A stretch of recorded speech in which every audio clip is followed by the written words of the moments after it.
only thing that is constant is change.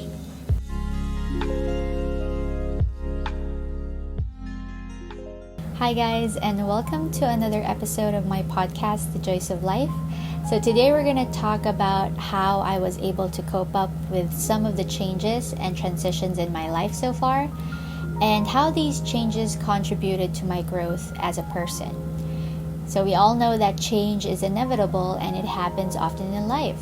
So sometimes it can be expected, sometimes so sudden, and sometimes just downright depressing.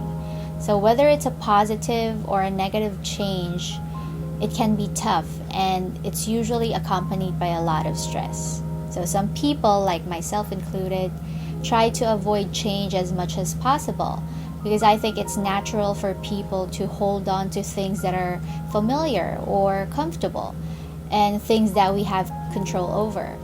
But again, change will eventually catch up to us. So at some point in your life, you need to learn how to cope with these changes occurring in your life. I had my fair share of transitions growing up, and I cannot say that I handled them gracefully, but what I can say is I did learn a lot about myself going through all of them. Let me start when I graduated from college. So when I graduated, I already had an opportunity to work as a nurse. So by the way, I'm a nurse by profession, and at that time, there was an oversupply of nurses, and there were not a lot of opportunities for newly grads like myself to practice our profession. So I grabbed the first opportunity that came to me, and although it wasn't a job that I dreamed of, it gave me a sense of purpose, and I enjoyed it a lot. And at that time also, I had plans of migrating to another country to join my family. So my life back then was full of uncertainties. So I don't really know what I want to do in life back then. So I thought that the best thing to do was just to go with the flow and just to follow what other people advised me to do. So I admit that back then I was a bit of a pushover, so I just follow what others tell me to do because I think that's what's best for me. So yeah, after working for a year or so as a nurse, it was decided that I moved to another country to try my luck there. So for me, this one was the biggest and the hardest transition in my life. I was never the outgoing and adventurous type. So as I've told you, I am just this girl who wants to stay inside her comfort zone as much as possible. And this change was really something that I fear. So I have to adjust to a lot of things. Although I have my family there, I have to adjust to a new language, I have to adjust to a new culture, and also to a new environment. And knowing myself, I wasn't really good with handling my life back in the Philippines, so what more in a foreign country? And also with this transition came a sense of loss. I have to leave behind people and things that I'm comfortable with or I'm familiar with. And it's really unsettling to move on from the things that you invested your heart and your soul into. So imagine adjusting to the new environment and at the same time dealing with the loss. So it was tough. So at that time, I was really depressed and I don't know where to start or how to start. And there was a point that I wanted to go home and just give up.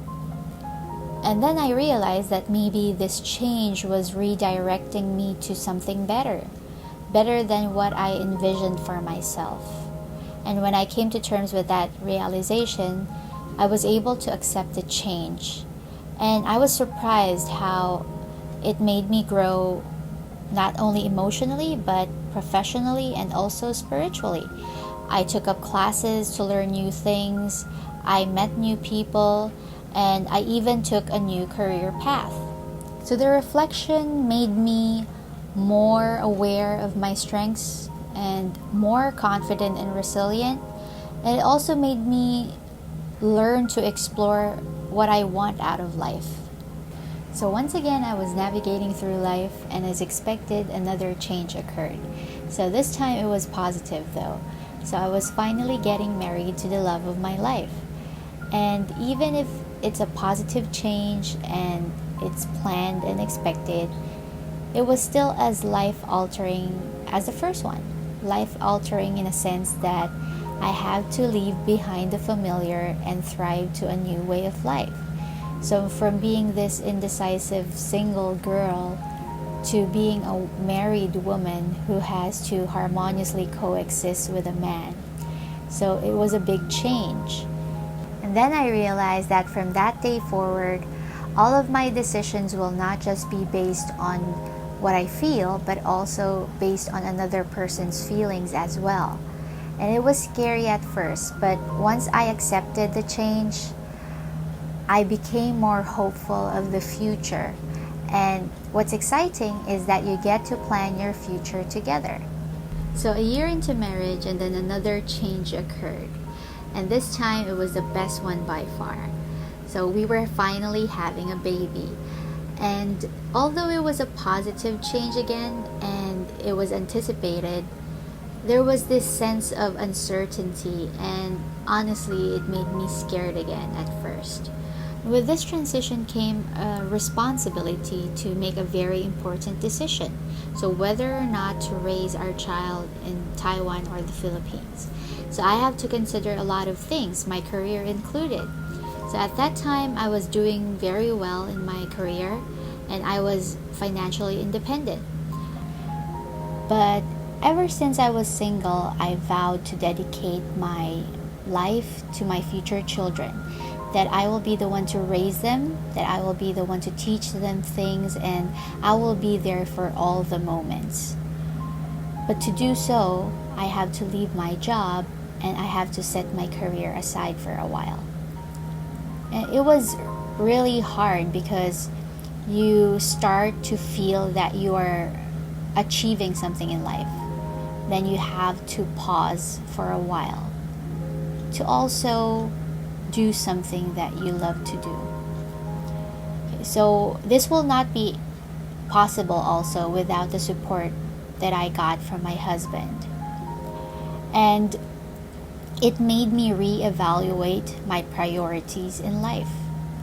And one thing that I learned from going through some of the transitions in my life is that they are opportunities for us to reassess the direction or the path that our lives will be taking.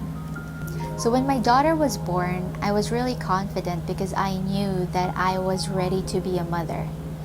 That it will just be a walk in the park because I have the knowledge and the skills to raise this child. First, because I was a nurse, and second, because I am a teacher. And growing up, I was used to taking care of my nephews and nieces. So I thought, how hard could it be? But little did I know that even with my experience with children, it would still be very difficult to raise a child, especially your own. So for me, motherhood was and still is the most challenging transition in my life. It's hard because you're responsible for a tiny human's well-being while also being mindful of your own. And at times, I fail to look after myself because I'm too focused on my child.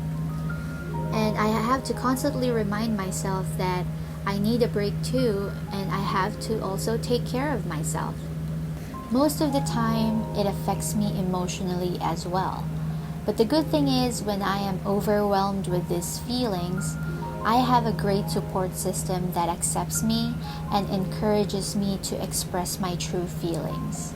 I think it's important that you acknowledge your true feelings because they will have less power over you if you learn how to deal with them and you know how to express them well. Getting through life transitions is tough and challenging. They will make you feel anxious, uncertain, and uncomfortable.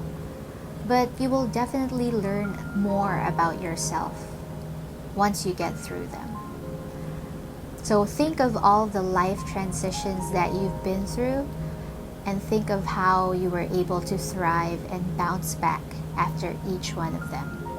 You'll gain something after each experience that will definitely contribute to your growth as a person. But for me, the key to getting through life transitions with ease is acceptance. Once you accept that change is normal and it's a part of your life, it will be easier for you to get through life's challenges and changes. And that's it for today's episode. Once again, thank you guys for taking the time to listen to my podcast. And I hope you found this episode helpful if you're navigating through life transitions as well. And please feel free to share this to your friends and your family. And if you haven't subscribed yet, please do so by clicking the subscribe button on my YouTube channel. And also you can still follow me on my Spotify and Google Podcasts, so you will be updated and notified whenever I post something. This has been Joyce, and I'll see you guys on the next one.